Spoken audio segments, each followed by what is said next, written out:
Ayush Jain, a member of the PSIR optional group at the Chakravarti's IAS Academy, has secured a place in UPSC Civil Services Exam 2024, the successful candidates list. His arduous journey is filled with disciplined routine, methodic preparation, and a focused approach. So when we find him here right now at the center, we thought, why should we not interact with him so that we understand how he has prepared himself and what message he wants to convey to the future aspirants. His sincerity has made him one of the highest scorers in paper 1 of PSIR with 152 marks. He has also scored impressively well in interview.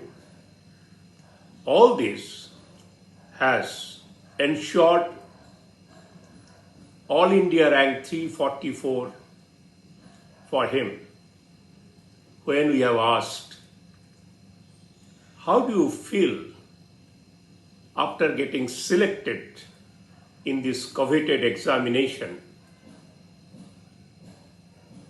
Ayush says, Yes, definitely I'm happy to clear this exam because UPSC is something which is one of the toughest exam. Is said it's most coveted one. So clearing this, and it was my fourth attempt, so it required definitely a bit of persistence, dedication, I think hard works, and I'm just very grateful to clear this exam and very delighted about it. great. You are also one of the highest scorers in paper 1 of PSIR optional. According to the number, this year 152 in paper 1 is huge and you have secured it.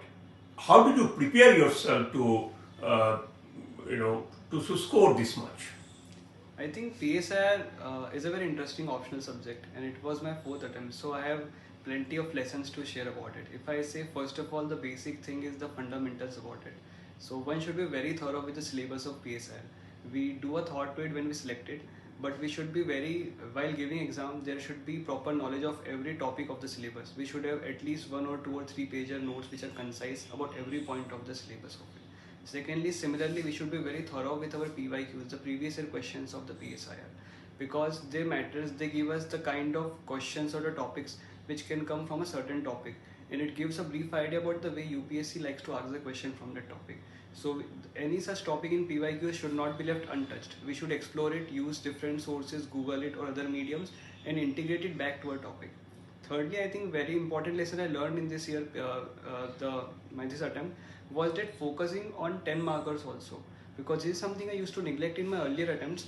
But if you score them very well consistently out of 6 marks or 7 marks out of 10, so they give you a cumulative edge over other aspirants. So maintaining their quality without compromising the time in the 3 hours paper is very essential for PSIR.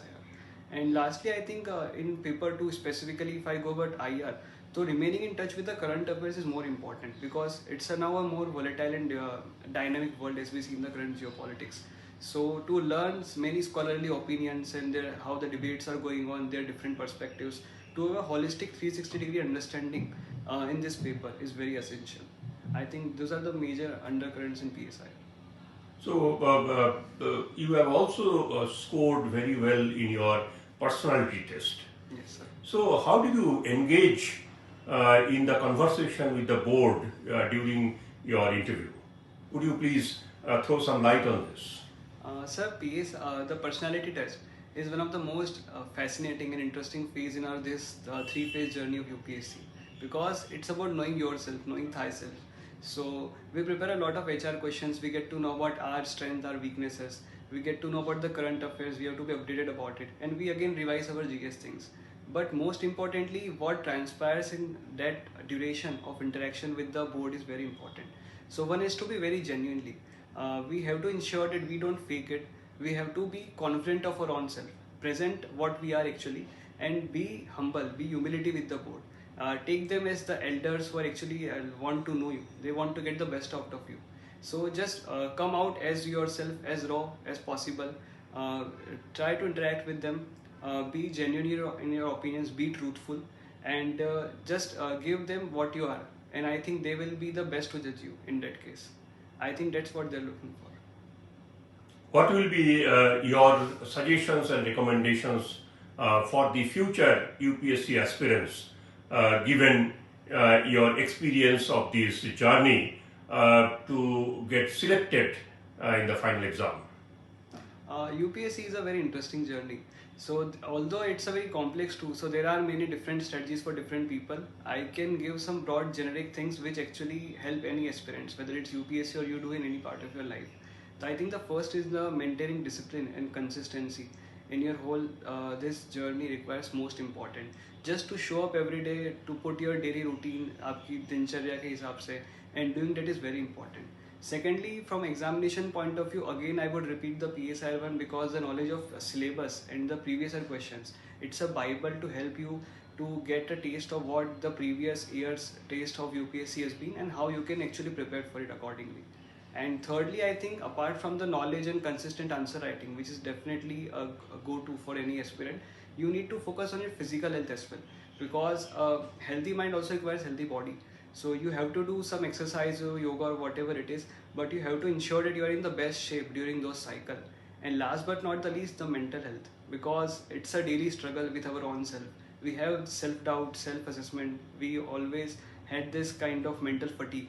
So to keep yourself motivated, we can also try pursuing our own hobbies, which actually helps also in the personality test also, to ensure that we are in a good mental state of mind, whether discussing with friends or family. I think it is very important. I think these are certain basic liners which can help future aspirants.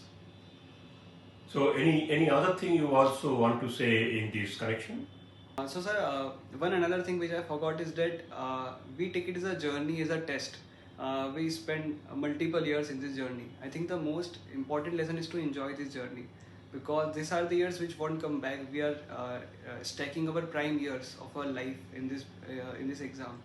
So important is to understand the journey, learn from it, give it back, and enjoy it by discussing with the friends. We should not live in a cocoon or isolation. There is always danger of overreading and underreading. I think there has been there is a need to rebalance between these two always.